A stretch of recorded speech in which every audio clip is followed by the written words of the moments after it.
जय जय रघुवीर समर्थ। देहे दंडणेचे महादुःख आहे, महादुःख ते नाम घेता न राहे। सदा शिव चिंतितसे देव देवा, प्रभाते मनी राम चिंतित जावा। जय जय रघुवीर समर्थ। श्रोता वक्ता श्रीराम समर्थ। जय जय रघुवीर समर्थ। श्रीराम आपल्या सर्वांच्या हृदयस्थ वसणाऱ्या आत्मा रामास साष्टांग प्रणिपात करून मनोबोध एक अंतरयात्रा हा श्री समर्थ रामदास विरचित मनाच्या श्लोकांचा जो आपण चिंतनात्मक मागोवा घेत आहोत, सज्जन हो, आज आपण त्यातील श्लोक क्रमांक 73 याचं चिंतन पाहणार आहोत। समर्थ आपल्याला गेल्या काही श्लोकांमधून प्रभात समयी भगवंताच्या नामाचं चिंतन करण्याची, या देहाला सवय लावावी ह्या दृष्टीने मार्गदर्शन करत आहेत। समर्थांनी या भगवंताच्या नामाच्या आधाराने आमचे महादोष जातील, आम्हाला पुण्य संचय प्राप्त होईल, आम्हाला ऊर्ध्वगती प्राप्त होईल हे तर सांगितलंच, पण हे देखील सांगितलं की असं हे नाम जे अनंत परिणाम आम्हाला प्राप्त करून देतं, पण त्या नामासाठी कुठल्याही प्रकारचा पैसा खर्च करावा लागत नाही, कुठल्याही प्रकारचे आपल्या देहाला कष्ट द्यावे लागत नाहीत। किंबहुना नामाचं चिंतन आणि कष्ट हे दोन परस्पर विरोधी शब्द आहेत। अशा या भगवंताच्या नामाचं महत्व समर्थ आपल्याला गेल्या श्लोकामध्ये सांगताना म्हणतात की नवेचे कदा ग्रंथीचे अर्थ काही, मुखी नाम उच्चारिता कष्ट नाही। आणि असं हे नाम महाघोर संसार शत्रू जिणावा, जो अत्यंत जिंकण्यासाठी अवघड आहे, असा हा अजय संसार आपण जिंकू शकतो, तो नामस्मरणाच्या आधाराने जिंकू शकतो, असं श्री समर्थ माऊलीचं आपल्याला सांगणं आहे। सज्जनो, समर्थ आम्हाला या आजच्या श्लोकाच्या आधाराने नामाचं आणखीन महत्व विशद करून सांगत आहेत। काय म्हणतात समर्थ? देहे दंडणेचे महादुःख आहे, महादुःख ते नाम घेता न राहे। आपण या भगवत प्राप्तीसाठी देहाला जर अनेक पद्धतीने पीडित करत असू, त्रास देत असू, त्रस्त करत असू, तर सज्जनो, बऱ्याचदा हे असं साधन करणं देखील कष्टप्रद आहे आणि अशा या केलेल्या साधनेच्या आधाराने फलश्रुती देखील पदरामध्ये पडणं हे अत्यंत अवघड आहे।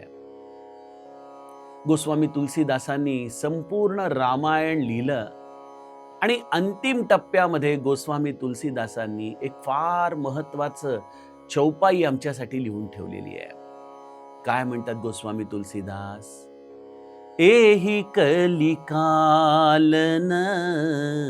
साधन दूजा, एही कलिकालन साधन दूजा। जोग यज्ञ जप तप व्रत पूजा, जोग यज्ञ जप तप व्रत पूजा, एही कलिकालन साधन दूजा। गोस्वामी तुलसीदास म्हणतात की या कलियुगामध्ये कुठलं साधन करणार भगवत प्राप्तीसाठी? एही कली कालन साधन दूजा. आणखीन कुठलंही साधन या कलियुगामध्ये भगवत प्राप्तीसाठी योग्य नाही. काय काय साधन आहेत? जोग म्हणजे योग, यज्ञ म्हणजे यज्ञ, जोग यज्ञ, जप म्हणजे नामानुष्ठान, जपानुष्ठान, अत्यंत निष्काम भावनेने भगवंताच्या बीज मंत्राचं उच्चारण, जोग यज्ञ जप, तप, वनामध्ये जाऊन एकांतामध्ये कंदमुळं फळं खात तप करणं, व्रत, भगवंतासाठी अत्यंत कठीण व्रत धारण करणं, पाण्यावरती राहणं, फळांवरती राहणं, अन्न सेवन न करणं, एक हात वरती करून उभं राहणं, केवळ आपल्या शरीराला वेगवेगळ्या प्रकाराने ताडण देणं, हे देखील व्रताचे अनेक भाग आपल्या जगामध्ये दिसून येतात. जोग यज्ञ जप तप व्रत आणि पूजा, भगवंताची पूजा करणं, हे सगळे मार्ग या कलियुगामध्ये उपलब्ध तर आहेत, पण फलश्रुती देणारे नाहीत. मनुष्याची एक प्रकाराने या साधन मार्गाने गेलं असता फसगतच होते, त्याला त्रासच सहन करावा लागतो. मग आम्ही करायचं काय? या कलियुगामध्ये कुठलं साधन आहे? गोस्वामी सांगतात, राम ही सुमीरिय गाय, राम ही सुमीरिय गाय, राम ही संतत सुनिय, राम गुण ग्राम ही संतत सुनिय, राम गुण ग्राम ही एही कलिकालन साधन दूजा. राम ही सुमीर्य, रामाचं स्मरण करा. गाय राम ही, रामाचं नाम गा, रामाचं चरित्र गा, रामाची कथा गा. राम ही सुमीर्य गाय राम ही, आणि काय? संतत सुनिय राम गुण ग्राम ही. सतत माझ्या रामाचेच गुण, त्याची कथा, त्याच्या लीला, हेच तुम्ही स्वतः निरंतर ऐका. कलियुगामध्ये इतर कुठलीही गोष्ट करायची गरज नाही. पण आम्हा मंडळींना हे रामनाम अजूनही त्याचं महत्व पटलंय कुठं? आम्हाला वाटतं की हे काय, घरामध्ये छान खात पीत आराम करत आनंदात जपमाळ ओढतोय, कसं भगवत प्राप्त होणार? त्याच्यासाठी तर वैराग्य हवा, त्याच्यासाठी तर बरंच काही केलं पाहिजे. सज्जनो, जोपर्यंत मला काहीतरी केलं पाहिजे ही भावना आहे ना, तोपर्यंत आम्ही नामामध्ये स्थिर होऊ शकत नाही बघा. म्हणून तर माझे समर्थ दासबोधामध्ये म्हणतात, काहीच न करुनी प्राणी राम नाम जपे वाणी. आता इथं काहीच न करुनी प्राणी याचे अर्थ लोक आपापल्या पद्धतीने घेतात बरं. काही लोक म्हणतात काहीच करायची गरज नाही, आळसामध्ये पडून राहतात, तो प्रमाद आहे. काहीच न करुनी प्राणी याचा अर्थ समर्थांना या गोस्वामी तुलसीदासांच्या चौपाईचं देखील अनुमोदन करताना म्हणा असं वाटतंय की काही दुसरं करू नका, ना जप तप योग यज्ञ काही करू नका. काहीच न करुनी प्राणी राम नाम जपे वाणी. बस राम नामाचं स्मरण करा. आणि तिसरा एक गुह्यार्थ असा आहे की मी ते नाम घेतो आहे ना, या भूमिकेला देखील विसरा. काहीच न करुनी प्राणी, राम हमारा जप करे हम बैठे आराम. बस आपण आनंदाने त्या रामाच्या स्मरणामध्ये पडून राहावा. कलियुगामध्ये खरं तर आपण लोक म्हणतो की काय काळ खराब आलाय, पण भगवत प्राप्तीसाठी कलियुगासारखं इतकं सहज सुलभ कुठलंही इतर युग नाही. कारण सत्ययुगामध्ये तुम्ही लोकांनी केलेली तपश्चर्या बघा. आज तुम्हाला ध्रुव बाळासारखी तपश्चर्या जमणार आहे? प्रल्हादासारख्या हाल अपेष्टा तुम्हाला सहन करता येणार आहेत? नाही. गजेंद्रासारखं संकट आल्यानंतर, अगदी प्राण काकुळतीला आल्यानंतर त्या भगवंताला अगदी आर्जव करून हाक मारण्याची क्षमता तुमच्यामध्ये आहे? नाही. ह्याच्यातलं आमच्याकडे काहीच नाही. आणि तरी देखील आम्ही त्या युगाचे जर गुणधर्मांप्रमाणे वागायला लागलो तर समर्थ म्हणतात, देहे दंडणेचे महादुःख आहे.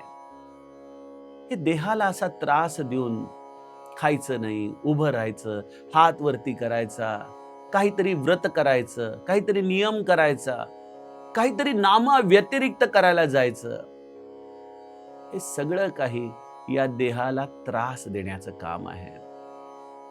त्यामुळे समर्थ म्हणतात, देहे दंडणेचे महादुःख आहे. पण काय, महादुःख ते नाम घेता नर आहे.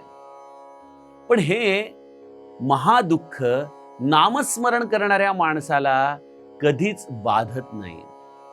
आता याचा अर्थ असा होऊ शकतो की नाम घेणाऱ्या माणसाने या सगळ्या इतर साधन मार्गांचा अव्हेरच केला पाहिजे. योग, यज्ञ, जप, तप या सगळ्यांचा अव्हेर करत केवळ नाम श्रेष्ठ आहे या भूमिकेमध्ये त्याने नामस्मरण करत राहावं. कारण या सगळ्या साधनांमध्ये देहदंडन आहे. सज्जनो, हा त्याचा फार वरवरचा अर्थ झाला. गुरुकृपेने मला या चौपाईचं चिंतन करताना, ज्याच्यावरती आम्ही प्रदीर्घ 9 दिवसाची कथा मानस हरिनाम आळंदीमध्ये केली होती, आणि त्या कथेमध्ये एक चिंतनातून फार सुंदर सूत्र माऊली कृपेने उमगलं की नामामध्ये योग आहे, नामामध्ये यज्ञ आहे, नामामध्ये जप आहे, नामामध्ये तप आहे, नामामध्ये व्रत आहे, नामामध्येच पूजा सामावलेली आहे. नाम हे या इतर साधनांचा विकल्प मार्ग नाही. नाम हे एक समग्र साधन आहे, ज्याच्यामध्ये या इतर सर्व साधनांना नामाने अंतर्भूत केलंय.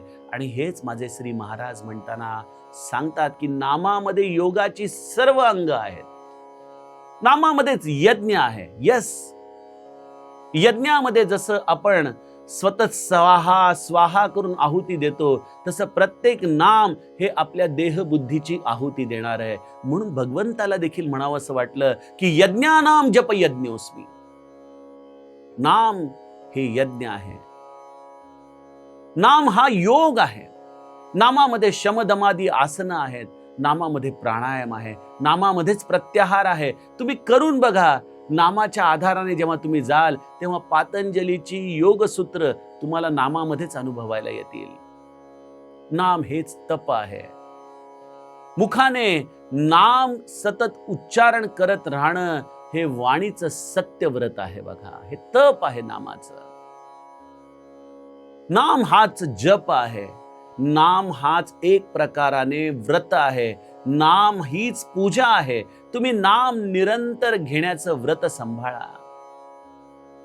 आणि मग ह्या अशा पद्धतीने केवळ केवळ केवळ नाम आणि या सर्व साधनांच्या विषयी आदरभाव, अशा पद्धतीने जर आम्ही आमच्या जीवनात राहिलो तर नामाच्या आधाराने या सर्व साधनांचं पुण्य तर आम्हाला मिळतच. त्याच्यासाठी आम्हाला वेगळं काही करावंच लागत नाही. पण यामध्ये एक फार मोठा चमत्कार होतो की नामाव्यतिरिक्त केलेला यज्ञ हा त्रासाचं कारण आहे. जसं आमच्या मेघनाथाने किंवा रावणाने यज्ञ केला लंकेमध्ये, पण तो यज्ञ रामाने उद्ध्वस्त केला. कारण नामविरहित यज्ञ, नामीच्या विरुद्धात केलेला यज्ञ हा देखील भगवंताच्या दारामध्ये कधीच लागू होत नाही, कधीच तो सादर होत नाही. नामाच्या व्यतिरिक्त केलेला योग हा देखील व्यर्थ आहे. नामाच्या व्यतिरिक्त केलेलं व्रत, तप, पूजा सगळं सगळं व्यर्थ आहे. शास्त्रामध्ये याचे अनंत दाखले आपल्याला दिसतील. त्यामुळे सज्जनो, नाम हे या सगळ्याला समग्रतेने धारण करणार आहे.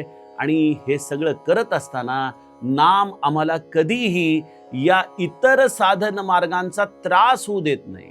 म्हणून देहे दंडणेचे महादुःख आहे. परंतु नाम घेता घेता आपल्याला ही सगळी साधनं तर प्राप्त होतातच, पण महादुःख ते नाम घेता नर आहे. मग काही चाणाक्ष लोक इथं प्रश्न विचारतील, अहो दादा, मग हे एवढं सोपं आहे का नाम? या नामाने जर भगवत प्राप्ती होते असं तुम्हाला वाटत असेल तर मग हे योग, यज्ञ, जप, तप, व्रत, पूजा ज्याचं गोस्वामीजींनी गायन केलं, ही साधन मार्ग उगीचच झाले ना. आपलं नाम घ्यावं. मला असं वाटतं की केवळ नामानी होणार नाही, नामा व्यतिरिक्त काहीतरी केलं पाहिजेच. अशा लोकांसाठी समर्थ म्हणतात की सदाशिव चिंती तसे देव देवा. अरे, देवांचा देव महादेव ज्या या भगवत नामा व्यतिरिक्त इतर कुठलेही साधन करत नाही. रची महेश निज मानस राखा, तुम पुनी राम राम दिन राती, सादर जपही अनंग आराती. माता पार्वती महादेवाला म्हणते की तुम पुनी राम राम दिन राती, तुम्ही दिवस रात्र राम नाम घेता प्रभो. हे राम नाम तुमच्या अंतःकरणामध्ये तुम्हाला एवढं ज्ञान, एवढी स्वरूपता प्राप्त करून देतं. तर मग सज्जनो, पुढे मानवा किंकरा कोण केवा. मग तुम्ही आणखीन कोणाचं साधन, कोणाचा आदर्श आमच्या समोर ठेवताय? नाम हेच सर्व दृष्टीने परिपूर्ण साधन आहे. प्रत्यक्ष महादेव ज्या साधनेचा अंगीकार करतो, याच्या व्यतिरिक्त अजूनही कोणाचा अंगीकार तुम्हाला सांगायचा, कोणाचा आदर्श तुम्हाला सांगायचा? सज्जनो, जर कशाने देव प्राप्त होईल, भगवत प्राप्ती होईल, तर ती केवळ नामानेच होईल. हा निग्रह ज्याच्या अंतःकरणामध्ये झाला ना, त्याचा अभ्यास खऱ्या अर्थाने दृढ झाला. तो खऱ्या अर्थाने आपल्या जीवनामध्ये नामानुरागी झाला. त्याला आता भगवत नामाशिवाय दुसरं काहीही नकोसं वाटू लागतं. कारण त्याला एक माहिती आहे की जिथं प्रत्यक्ष महादेव देखील नामाने उद्धरून गेला, तिथं माझ्यासारखा जीव का नाही बरं उद्धरून जाणार? तो देखील या नामाचंच निरंतर सर्वांना महात्म्य सांगतो. आपल्याला पुढे जाऊन एक श्लोक चिंतन करायचाच आहे की जगी धन्य वाराणसी पुण्य राशी, तये माझी जाता गती पूर्वजांसी, सदाशिव चिंती तसे देव देवा. तिथं देखील तो वाराणसी क्षेत्री राहणारा महादेव आपल्या कानामध्ये अंतकाळी राम नामच देतो. या राम नामा व्यतिरिक्त महादेवाकडे दुसरं कुठलंही साधन नाही. महादेवाची संपूर्ण कृपा, महादेवाचा संपूर्ण आशीर्वाद हा तोच आहे, ज्या दिवशी आम्ही नामा व्यतिरिक्त इतर कुठलंही साधन करणार नाही, या मनोभूमिकेशी एकरूप होऊन जातो. म्हणून सज्जनो, यासाठी समर्थ म्हणतात की बाबांनो, प्रभाते मनी रामचिंतित जावा. मनापासून या रामाचं चिंतन करा आणि आपल्या जीवनाचं कल्याण करून घ्या. हेच समर्थांच्या या श्लोकाचा अत्यंत गूढार्थ आपण गुरुकृपेने बघितला. आता उद्याच्या सत्रामध्ये आपण पुढील श्लोकाचं चिंतन बघूया. जानकी जीवन स्मरण. जय जय राम.